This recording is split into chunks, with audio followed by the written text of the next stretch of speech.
దేవునికి స్తోత్రం. దేవుని యొక్క ఉన్నతమైన నామమును బట్టి ప్రభు అయిన యేసు క్రీస్తు వారు ఆయన కృపలో జ్ఞాపకం చేసుకొని ఆయన సన్నిధిలో మరి చేరి వచ్చి ఆరాధించుటకు గొప్ప అవకాశమును మనకి కలిగిస్తూ వచ్చారు. కనుక మరి ప్రభు అయిన యేసు క్రీస్తు వారు ఆరాధనకు యోగ్యుడై ఉన్నాడు కనుకనే మరి కొన్ని విషయాలు మనం ధ్యానించుకొని ఆరాధన మరి చేస్తాం. బైబిల్ గ్రంథములో రోమీలకు రాసిన పత్రిక 5వ అధ్యాయము 9వ అధ్యాయము 5వ వచనం మనం చదువుకుందాము. రోమీలకు రాసిన పత్రిక పేజీ నంబర్ 139. రోమీలకు రాసిన పత్రిక 9వ అధ్యాయము 5వ వచనము. పితరులు వీరి వారి శరీరమును బట్టి క్రీస్తు వీరిలో పుట్టెను. ఈయన సర్వాధికారి అయిన దేవుడై ఉండి నిరంతరము స్తోత్రార్హుడై ఉన్నాడు. చాలండి. ఇక్కడ చూసినట్లయితే మరి పౌలు భక్తుని ద్వారా మరి చక్కని మాటని మరి ఆరాధన కొరకై దేవుడు మనకి ఇక్కడ చక్కగా సెలవిస్తూ ఉన్నారు. అక్కడ అంటున్నాడు కదా, ఆ 2వ లైన్లో ఈయన సర్వాధికారి అయిన దేవుడై ఉండి నిరంతరము స్తోత్రార్హుడై ఉన్నాడు. చూడండి, అంటే ప్రభు అయిన యేసుక్రీస్తు వారు సర్వాధికారము కలిగినటువంటి దేవుడై ఉన్నాడు. అంటే ఆయనకి సమస్తం అన్నిటి మీద అధికారం ఉన్నది. అందుకని అక్కడ అంటున్నాడు కదా, ఆయన నోటితోనే ఇక్కడ పౌలు గారు చెప్తున్నారు. ప్రభు అయిన యేసుక్రీస్తు వారు కూడా మత్తయి సువార్త 28వ అధ్యాయంలో మనం చూడండి 19వ వచనము కూడా ఆయన ఏమంటున్నారు. మత్తయి సువార్త 28వ అధ్యాయము 19వ వచనము. మత్తయి సువార్త 28వ అధ్యాయము 19వ వచనము. కాబట్టి మీరు వెళ్ళి సమస్త జనులను శిష్యులుగా చేయుడి. తండ్రి యొక్కయు కుమారుని యొక్కయు పరిశుద్ధాత్మ యొక్కయు. పై వచనం చదవండి అన్న, 18 చదవండి. అయితే యేసు వారి యొద్దకు వచ్చి పరలోకమందును భూమి మీదను నాకు సర్వాధికారము ఇవ్వబడి ఉన్నది. చాలా ఇక్కడ చూసినట్లయితే చక్కగా యేసు ప్రభు వారు కూడా అక్కడ సెలవిస్తూ ఉన్నారు. పరలోకమందును భూమి యందును సర్వాధికారము నాకు ఇవ్వబడింది. అంటే ప్రభు అయిన యేసుక్రీస్తు వారు సర్వాధికారి అయి ఉన్నాడు. అంటే సమస్తమును ఆయన ఆధీనంలో ఉన్నాయి. సమస్తముల మీద ఆయన అధికారి అయి ఉన్నాడు. ఆ మాటనే మరి పౌలు అక్కడ నిరంతరమును ఆయన స్తోత్రార్హుడై ఉన్నాడు. కనుకనే ప్రభు అయిన యేసుక్రీస్తు వారు నిరంతరమును స్తోత్రార్హుడై ఉన్నాడు. ఎందుకంటే సమస్తమును నిన్ను నన్ను సృష్టించినటువంటి దేవాది దేవుడు లోకములో ఉన్న వాటన్నిటినీ మరి దేవుడు కలుగు చేస్తూ వచ్చాడు. కానీ అంటే భూమిని, ఆకాశమును, మరి ఆకాశ పక్షులను, వృక్షములను, అలాగే సముద్ర జలములను, ఆ సముద్రంలో ఉన్నటువంటి మత్స్యములు, వాటన్నిటినీ ఆయన కలిగిస్తూ వచ్చాడు. అంటే ఈ సృష్టిని సృష్టించినటువంటి దేవుడు ఆయనే. భూమి మీదను ఆకాశం మీదను ఆయనకి సర్వాధికారము కలిగి ఉన్నది. చూడండి, కనుకనే ఆయనకి అధికారము కలిగి ఉన్నది. నేను ఆ జీవితంలో ఈనాడు స్తుతించడానికి నేను ఆ విషయమై ఆయనకి ఎటు అధికారము కలిగి ఉన్నదో కొన్ని మాటలు చూడండి. మార్కు సువార్త 2వ అధ్యాయము 10వ వచనము. సర్వాధికారము కలిగినటువంటి దేవునికి ఇంకా ఏ విషయాల్లో ఆయనకు అధికారం ఉన్నది నేను ఆ నిమిత్తమే. అయితే పాపములు క్షమించుటకు భూమి మీద మనిషి కుమారుడికి అధికారము కలదని మీరు తెలుసుకొనవలెనని వారితో చెప్పి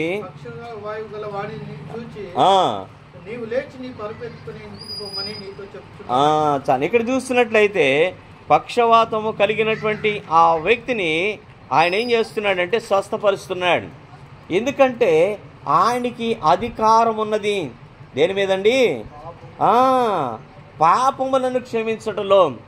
చాలామంది అంటారు కదా, అప్పుడు అనారోగ్యంలో ఉన్నవారు వారు చేసేది ఏంటంటే, మరి మా కోసం మరి అనారోగ్యంలో ఉన్నామయ్యా మా కోసం ప్రార్థన చేయండి అని అంటారు.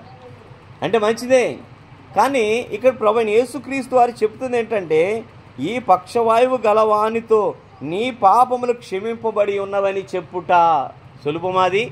అంటే అతడు చేసినటువంటి పాపములను క్షమించడానికి కూడా ఆయనకి అధికారము కలిగి ఉన్నాడు. ఈరోజు నీ నా యొక్క జీవితంలో కూడా మరి ఒకప్పుడు లోకంలో ఉంటా వచ్చినప్పుడు అనేకమైనటువంటి పాపపు ఆలోచనలు, పాప తలంపులు కలిగిన వారంగానే ఉంటున్నాం. కానీ ఇక్కడికి చూసినటువంటి విధానం బట్టి ఆ పాపములను క్షమించడానికి కూడా యేసుప్రభు వారికి అధికారము కలిగి ఉన్నాడు ఆయన. ఎందుకంటే ఆయనకి సర్వాధికారి అయిన దేవుడు. పాపములను క్షమించాలి అంటే మరి ఒక వ్యక్తికి సాధ్యము కాదు. కనుక ఈయన దేవుని కుమారుడు, పరలోకం నుండి దిగి వచ్చినటువంటి దేవాది దేవుడు, ఆయనకు మాత్రమే అధికారం ఇవ్వబడింది. చూడండి, ఒక వ్యక్తిని సహోదరులు ఉంటారు, మరి బంధువులు ఉంటారు, స్నేహితులు ఉంటారు. ఎవరైనా ఒకరికొకరు పడలేదు అనుకుంటే వారిలో ఏంటంటే క్షమాపణ అనేది రాదు, తొందరగా క్షమించుకునేటువంటి తత్వం ఉండదు. ఎందుకంటే వారికి వీరికి విరోధముగా ఉంటారు. వాళ్ళ ఏదో తప్పు చేశాళ్ళు క్షమించాయా అని అన్నాం అనుకో, చేసాంలే అని అంటారు, కానీ హృదయపూర్వకంగా వారు చెప్పలేరు. కానీ ప్రభువైన యేసుక్రీస్తు వారు అయితే ఆయనకి విరుద్ధమైనటువంటి పాపపు ఆలోచనలు, పాప జీవితం ఏదైతే నీలో నాలో ఉందో, సృష్టికి విరుద్ధమైనది, దేవునికి విరుద్ధమైనది పాపం ఏదైతే ఉన్నదో ఆ పాపమును కూడా క్షమించుటకు ఆయన అధికారము కలిగిన దేవుడు. ఈ రోజున నీవు నేను ఇక్కడ ఉన్నామంటే దానికి గల కారణం ఏంటంటే నేను ఆ పాపములు క్షమింపబడినవి కాబట్టి ప్రభువైన యేసుక్రీస్తు వారు ఆయన కలవరి సిలువలో ఆయన ప్రాణమును పెట్టి, నేను ఆ పాపముల నిమిత్తమే ప్రాణమును పెట్టి ఆయన సిలువలో బలియాగముగా అర్పించబడుతూ వచ్చాడు. ఆయన చనిపోయిన వాడుగా ఉన్నాడు. ఎందుకంటే నేను ఆ అపరాధములను బట్టి ఆయన అప్పగించబడ్డాడు. అంటే నేను ఆ పాపములను బట్టి ఆయన అప్పగించబడ్డాడు. ఆయన ఆ పాపములను క్షమించడానికి కూడా ఆయనకి అధికారము కలిగి ఉన్నది. మొట్టమొదటిగా గమనించాలి, ప్రభువా నిజమే నా జీవితంలో నేను చేసిన పాపములను నన్ను క్షమించిన దేవుడివి నీవే ప్రభువా అని నీవు నేను కూడా మనము ఆయన్ని ఆరాధన చేద్దాం. రెండవదిగా చూద్దాం. చూడండి, ఇక్కడ మరి లోకాసువార్త 4వ అధ్యాయము 36వ వచనములో మొట్టమొదటిగా దేవునికి దేని మీద అధికారం ఉన్నది అంటే భూమి మీద సమస్తమున అధికారం ఉన్నది. నేను ఆ జీవితంలో ఈ రోజున ఆరాధన చేయటకు, నేను ఆ పాపములు క్షమించినటువంటి దేవుడు ఆయనే కనుక ఆయన ఆరాధనకు యోగ్యుడై ఉన్నాడు. రెండవదిగా చూద్దాం, లోకాసువార్త 4వ అధ్యాయము 36వ వచనము. అందుకు అందరూ విస్మయం ఉంది, ఇది ఎట్టి మాట, ఈయన అధికారంతోనూ బలముతోనూ అపవిత్రాత్మలకు ఆజ్ఞాపింపగానే అవి వదిలిపోవచ్చున్నవని ఒకనితో ఒకడు చెప్పుకొనడు. చాలని ఇక్కడ చూసినట్లయితే మరి ఇక్కడ కూడా ఆయనకి అధికారం ఉన్నది. దేని మీద అధికారం ఉన్నదంటే ఇక్కడ చెప్పబడిన రీతిగా అపవిత్రాత్మలకి, అంటే దెయ్యముల మీద అధికారం ఉన్నది ఆయనకి. చాలామంది ఆయన అనుకున్నారు కదా, ఇదిగో ఈయన ఆ దెయ్యాలకి నాయకుడై ఉన్నాడు కనుక అందుకని వాటి మాట వింటున్నాయే అని అనుకుంటున్నారు. కానీ అది కాదండి. ఎందుకంటే ఆయనకి సర్వాధికారము కలిగిన దేవుడు. అంటే ఈనాడు అపవిత్రాత్మలైనటువంటి దురాత్మల మీద కూడా ఆయనకి అధికారము ఇవ్వబడింది. అందుకని ఇక్కడ చూసినట్లయితే ఇక్కడ ఈ వ్యక్తి దెయ్యములు పట్టినవాడుగా ఉన్నాడు. ఆ వ్యక్తిని అక్కడ మరి ఎప్పుడైతే యేసు ప్రభు వారిని చూస్తూ వచ్చిందో ఆ అపవిత్రాత్మ అక్కడ ఉన్నటువంటి ఆ వ్యక్తిని మరి విలవిలలాడిస్తూ వచ్చింది. యేసు ప్రభు వారు అక్కడ చూడండి 35వ వచనం. అందుకు యేసు ఊరకుండుడి, ఇతనిని వదిలిపోమని దానిని గద్దింపుగా దెయ్యము వారి మధ్యను పడవేసి వానిని ఏ హాని చేయక వానిని ఏం చేసిందంటండి, వదిలిపోయాను. చూడండి, అంటే అక్కడ దేవుడు యేసు ప్రభు వారు అక్కడ గద్దించగా ఆ యొక్క అపవిత్రాత్మ ఆ దెయ్యమును గద్దించగా అది ఆ వ్యక్తిని విడిచి వెళ్ళిపోయినదిగా ఉన్నది. అంటే యేసు ప్రభు వారికి అపవిత్రాత్మల మీద కూడా, అంటే దురాత్మల మీద కూడా అధికారము ఆయన కలిగిన వాడు ఉన్నాడు. ఈనాడు మన జీవితంలో నాకేం అపవిత్రాత్మ పట్టిందన్నా అని మనం అనుకోవచ్చు. అనేక పర్యాయములో నీకు నాకు తెలియకుండానే ఆ యొక్క అపవిత్రాత్మలు పనిచేసేవిగా, నిన్ను నన్ను ప్రలోభాలకి గురి చేసేవిగా ఉంటాయి. కనుక నీ చూస్తున్నట్లయితే నీవు నేను కూడా మరి ఆరాధించడానికి, అవును ప్రభా, అపవిత్రాత్మల మీద కూడా అధికారము కలిగిన దేవుడు. ఒకప్పుడు నీవు నేను కూడా దేవుని ప్రభువైన యేసుక్రీస్తు వారిని అంగీకరించగా లోకములో ఉన్నప్పుడు ఎలా ఉన్నామంటే అపవిత్రాత్మలు వెంబడిస్తూ వాటితోనే మన జీవితమును కొనసాగించిన వారు ఉంటా ఉన్నాం. కానీ దేవుడు వాటి నుండి నిన్ను నన్ను విడిపించి ఈనాడు దేవుని సన్నిధిలో ఆయన ఆరాధించడానికి ఆయన సిద్ధపరుస్తూ వచ్చాడు. కనుకనే మొట్టమొదటిగా నా పాపములు క్షమించడానికి ఆయనకి అధికారము ఆయన కలిగిన వాడు ఉన్నాడు. రెండవదిగా చూసినట్లయితే అపవిత్రాత్మల మీద ఆయనకి అధికారం ఇవ్వబడింది. వాటిని ఆయన గద్దించగా ఏమైనాయి అంటాయి, అతను వదిలి పారిపోయినాయి, వెళ్ళిపోయినాయి అక్కడి నుంచి. ఈనాడు నా జీవితంలో కూడా మరి దేవుడు అనేక పర్యాయములు మనలో అపవిత్రాత్మ ఎలా ఉంటుందన్నా నాలో నేను దెయ్యంలాగా చేయలేదు కదా అని అనుకుంటాం. దెయ్యపుల కోప లక్షణం ఎవరిదండి? దెయ్యపు లక్షణమే. అసూయ ఎవరిది? అది దెయ్యపు లక్షణమే. అది ఆ యొక్క సాతాను యొక్క సంబంధి. అది మీరు గమనించాల్సిన విషయం ఏంటంటే నరకం అనేది ఎవరి కోసం ఏర్పాటు చేయబడిందండి? మన కోసం అనుకుంటున్నారా? మానవుల కోసమా? కాదు. ఎవరి కోసమో తెలుసా? దురాత్మలు వాడి సమూహము కోసము నరకం ఏర్పాటు చేయబడింది. గమనించాలి. దురాత్మల కోసము ఆ యొక్క సమూహము కోసం అది ఏర్పాటు చేయబడింది. అంటే నేను మనిషిని కదా అని అనుకోవచ్చు. ఆ దురాత్మ అంటే సాతాను యొక్క సంబంధి అయిన దురాత్మ అనేకసార్లు అనేక పర్యావరణలు నీళ్ళు నాలో పనిచేస్తాయి. ఏంటంటే కోపమని, దురాశ అని, ఇంకా అవివేకం అని, అసూయ అని, మళ్ళీ ఇంకా మత్సరం అని, ఇలాగ అనేక రీతిలుగా వాడి యొక్క స్వభావములయ్యి, వాడి యొక్క దూతలయ్యి, ఏంటయ్యి సాతాను యొక్క సంబంధులైనవి. ఏదైతే ఎప్పుడైతే నీలో అది పనిచేస్తుందో సాతాను యొక్క దురాత్మ నీలో నాలో కూడా పనిచేస్తుంది. అంటే ప్రభువైన యేసు క్రీస్తు వారు ఎటువంటి వాడు? ఆయన యొక్క లక్షణాలు ఎటువంటి అంటే ప్రేమ, సంతోషము, సమాధానము, దీర్ఘశాంతము, దయాళత్వము, ఆశానిగ్రహము, ఇలా అనేకమైనవి దేవుని యొక్క లక్షణాలు అవి ఉన్నాయి. కనుక ఈనాడు అటువంటి దురాత్మ సమూహము నుండి, దురాత్మ నుండి దేవుడు ఆ యొక్క ఆత్మని విడిపించగలిగినటువంటి శక్తిమంతుడై ఉన్నాడు. కనుకనే మనం ఆరాధించాం. అవును ప్రభువా, ఒకప్పుడు దురాత్మ పట్టినవాడుగానే మరి ఈ లోకములో మరి దిగంబరిగా ఈ లోకములో మరి మతి స్థిమితము లేనుగా తిరుగుతున్న నన్ను ఈనాడు నీ సన్నిధిలో ఉండి నీ ప్రేమ చేత నేను నిన్ను ఆరాధించడానికి నాకు ఈ యోగ్యతనిచ్చావు ప్రభువా అని మనము ఆరాధన చేద్దాం. మొట్టమొదటిగా ఆయన నా పాపములు క్షమించడానికి ఆయనకి అధికారం ఇవ్వబడింది. ఆయన క్షమించగలిగిన దేవుడు. రెండవదిగా దురాత్మలను ఆయన వెళ్ళగొట్టగలిగినటువంటి శక్తిమంతుడై ఉన్నాడు. ఒకసారి ఏమైందంటే మేము ఒక ఊరు వెళ్ళామండి. ఎందుకంటే ఎప్పటి నుంచో అప్పటికే దిగి 2-3 నెలల మట్టి మమ్మల్ని ఆ ఊరికి వచ్చి ఆ ఊరిలో ఎక్కడొక తుమ్మిడి ప్రాంతంలో వాళ్ళు వచ్చి అంటే అక్కడ మందిరానికి వచ్చేవాళ్ళు, వాళ్ళ బంధువులు అక్కడ ఉన్నారు. వాళ్ళు ఏం చేశారు, అయ్యా మీరు ఒకసారి వచ్చి మా ఇంట్లో ప్రార్థన పెట్టండి అయ్యా, ప్రార్థన చేయండి అయ్యా. వాళ్ళు ఎందుకని ప్రార్థన చేయమని అంటే వారు మందిరానికి వెళ్ళేవారు కాదంటే వెళ్ళేవాళ్ళు. ఎటువంటి వారంటే వాళ్ళు ఆర్సీఎం వాళ్ళు. ఒకసారి మన ఇక్కడికి మందిరానికి రావటం వలన వారికి ప్రార్థన కానీ అక్కడ క్రమం కానీ ఈ వాక్యం కానీ వాళ్ళకి అర్థమయ్యి మా దగ్గర కూడా పెట్టండి అయ్యా, మా ఇంట్లో కూడా పెట్టండి అయ్యా అని వాళ్ళు అడిగారు. దాదాపు 3 నెలలకి మేము వెళ్ళాం. 3 నెలల తర్వాత అక్కడికి వెళ్ళాం. అక్కడికి వెళ్ళినప్పుడు సరే వాళ్ళ ఇంట్లోనే కదా అని వెళ్ళని చెప్పి ఈరోజు అక్కడ వాళ్ళ ఇంట్లో ప్రార్థన పెట్టి మరి నైట్ అక్కడ ఉండి తెల్లవారు వచ్చేద్దామని అనుకొని మేము పగల వెళ్ళి అక్కడికి వెళ్ళేపటికి మధ్యాహ్నం అయింది ఇంచుమించు అనుకొని వెళ్తే అక్కడ చేరొచ్చిన వాళ్ళందరూ కూడా అయ్యా మా ఇంట్లో కూడా పెట్టండి అని 3 రోజులు అక్కడ ఉండిపోయాము. పూటకు ఒకళ్ళు ఇంట్లో పెట్టాము ప్రార్థన. అంటే దాదాపు అండి 7-8 కుటుంబాల ఇళ్లలో ప్రార్థన పెడతాం. ఒక ఇంటికి వెళ్ళాము ఇలాగ ప్రార్థన పెట్టడానికి.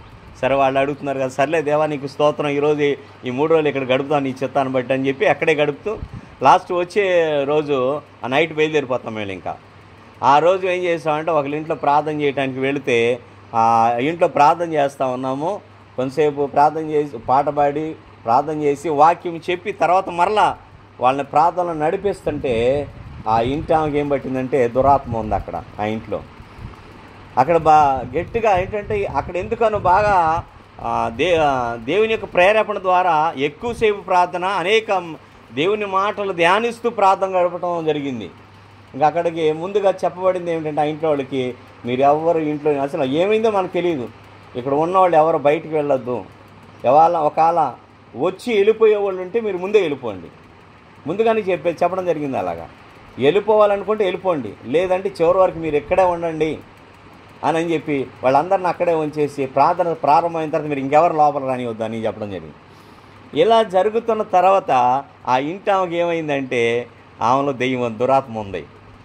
దురాత్మ ఉండి గట్టిగా గద్దించి ప్రార్థన చేస్తూ ఉంటుంటే అసలు ఆత్మ ప్రేరేపణతో ఆమెలో ఉన్న దురాత్మ బయటకు వచ్చి, మీరు ఇక్కడ ఎందుకు వచ్చారు, ఇక్కడికి ఇది నా ఇల్లు, ఈ ఇంట్లో వాళ్ళు నా వాళ్ళ ఇల్లు, ఇదిగో ఏమో నా సొత్తు, మీరు ఎందుకు ఇట్లా చేస్తున్నారు అంది అని అంటే వాళ్ళు పక్కన వాళ్ళు భయపడిపోయారు. వాళ్ళకి తెలియదుగా, మరి ఎవరికి తెలుసు, తెలియక భయపడిపోయారు వాళ్ళు. మీరు ఎవ్వరు వెళ్ళమాకండి, ఇక్కడే ఉండండి అని దేవుని ఆత్మచేత ఇంకా ప్రార్థన చేసి మరి ఇంకా గట్టిగా ప్రార్థన చేస్తామంటుంటే ఆ దురాత్మ అంటుంది, వద్దు మీరు వెళ్ళిపోండి ఇక్కడి నుంచి, వద్దు ఇక్కడ ఉండొద్దు మీరు వెళ్ళిపోండి అంటుంది. మేము అందరు అడిగినట్లుగా నేను అడగల, మీరు ఎక్కడి నుంచి వచ్చావు ఏం చేసావు అడగల, ఒకటే ప్రార్థన బైబిల్ పట్టుకొని ప్రార్థన చేస్తామండి.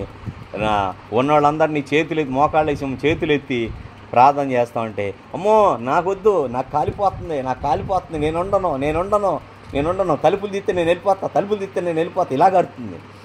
సరే అని చెప్పి అక్కడ తలుపు దగ్గర ఉంటే తలుపు తీయడంగానే ఏమైందంటే ఆమెలో ఉన్న దురాత్మ గట్టిగా కేకేసేసి అయ్యం పడిపోయింది, ఆ దురాత్మ వెళ్ళిపోయింది. చూడండి దేవుని కార్యం ఏది అంటే మన వల్ల కాదు అది. ఎప్పుడైతే అందుకని అంటాడు కదా పౌలు గారు కూడా, దేవుడు కూడా చెప్తాడు యేసునామమును అడగాలి అని. యేసునామమును ఆజ్ఞాపించినప్పుడు దేవుని ఆత్మ ప్రేరణ చేయాలి, అది వెళ్ళిపోతుంది.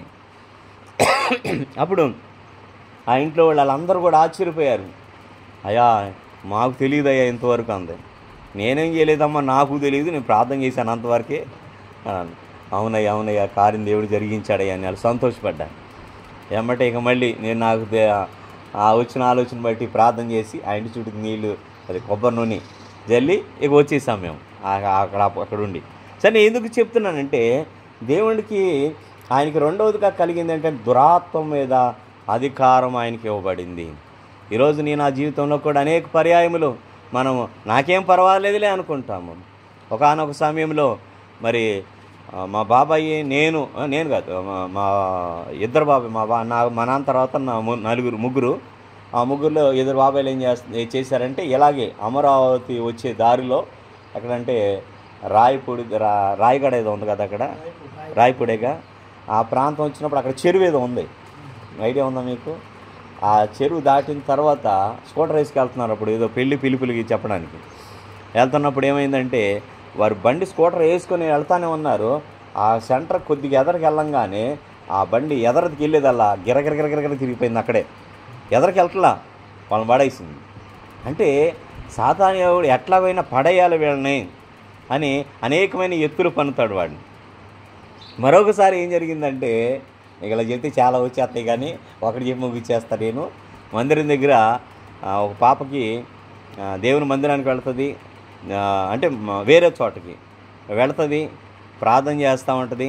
అయితే ఎప్పుడైతే అక్కడ మన క్రమము అంటే వాళ్ళకి ఇంటికి దగ్గరలోనే మన క్రమం, వేరే చోటకి వాళ్ళ అమ్మ వాళ్ళు వెళ్తారు, వాళ్ళ దగ్గరికి వెళ్తా పడింది. ఒకరోజు ఆదివారం తను వెళ్ళాలి ఆ మందిరానికి.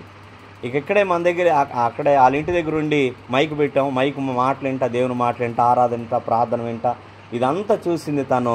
అన్నయ్య మీ దగ్గర బాగుంది అన్నయ్య, చక్కగా నేను కూడా వస్తానని. రామ ఏం పర్లేదు అని చెప్పి అన్నాము.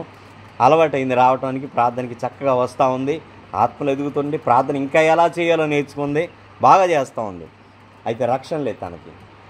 రక్షణ లేకపోతే అమ్మ నువ్వు బాప్తిసం తీసుకోవాలి, నువ్వెంత ప్రార్థన చేసినా రక్షణ లేకపోతే మరి దేవుని రాజ్యానికి వారసులం కాలం, ఏ సమయం ఎలా ఉంటుందో తెలియదు కదా, నువ్వు ఒక తీర్మానం తీసుకో అని అంటే సరేనన్నయ్య ప్రార్థన చేసుకుంటానని ప్రార్థన చేసుకొని ఒక 2 నెలల తర్వాత చెప్పింది, అన్నయ్య నేను బాప్తిసం తీసుకుందాం అనుకుంటానని.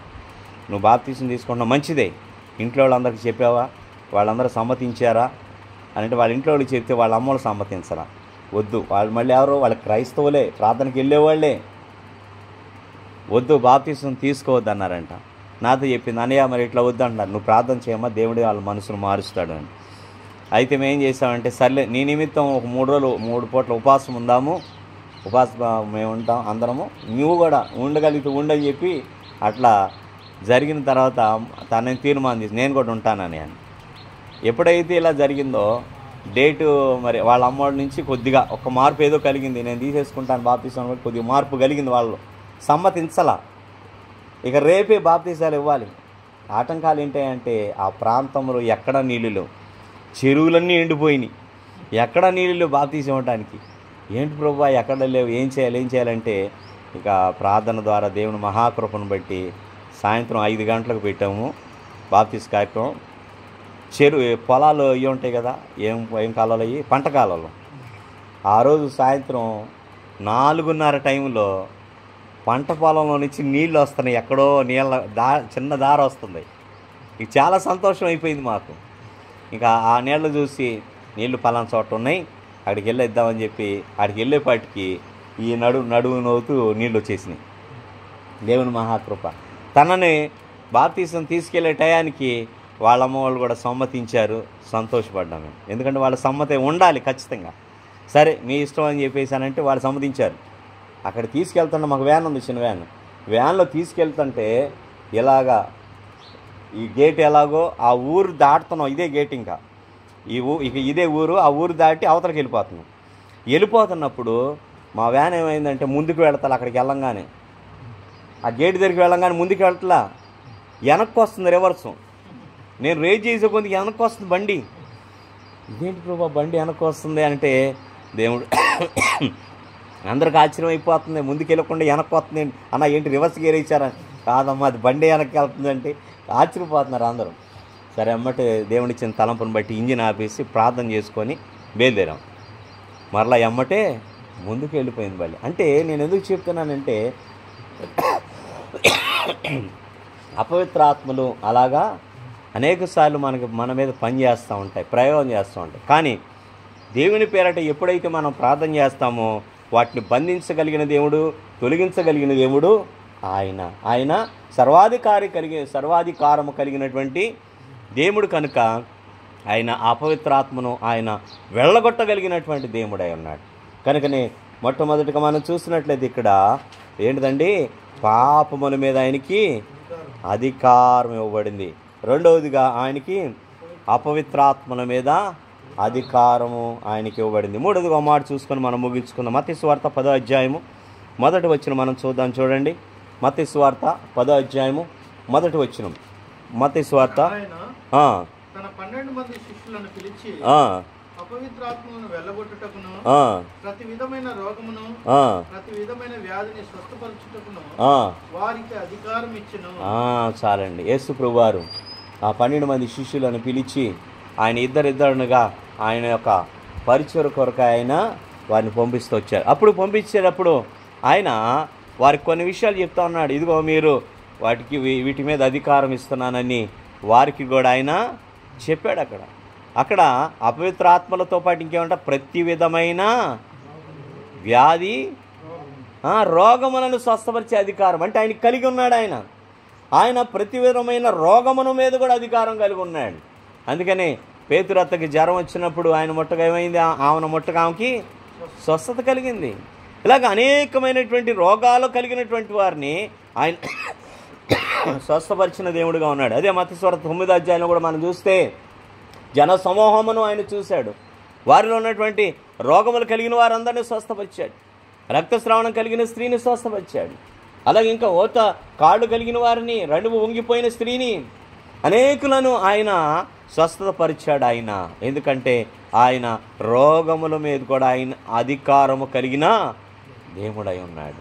అందుకనే ఈరోజు నా జీవితంలో అనేకసార్లు మనము మరి శారీరకంగా అనారోగ్యము పాలైనప్పుడు మనము ప్రార్థన చేస్తాం, ప్రభువా నాకు ఈ రోగము బలహీనత ఉంది ప్రభువా అని. దేవుడు మరి వాటి నుంచి మనకి నెమ్మదినిచ్చేవాడుగా ఉంటాడు. ఆత్మక రోగాలు ఉంటాయి, ఆత్మ రోగాలను కూడా ఆయన స్వస్థపరచగలిగిన దేవుడై ఉన్నాడు. కనుక ఈ రోజున మరి నీవు నేను ఆరాధించాల్సింది, ప్రభువా అవును నీకు సర్వాధికారము ఇవ్వబడింది ప్రభువా, అధికారము కలిగిన దేవుడయ్యా, నా జీవితంలో నా పాపములు నువ్వు క్షమించే అధికారివి నీవై ఉన్నావు, అందరు బట్టి నీకు స్తోత్రాలయ్యా. రెండవదిగా అపవిత్రాత్మలను వెళ్ళగొట్టే అధికారము కలిగిన దేవా నీకు స్తోత్రాలు నాయన. మూడవదిగా ప్రతి విధమైన రోగము నుండి స్వస్థతని చేకూర్చేటువంటి దేవా నీకు స్తోత్రాలు అని దేవుని సన్నిధిలో మనము ఆరాధన చేద్దాం. దేవుడి కొద్ది మాటలు మనలో ఫలింపచేయును గాక.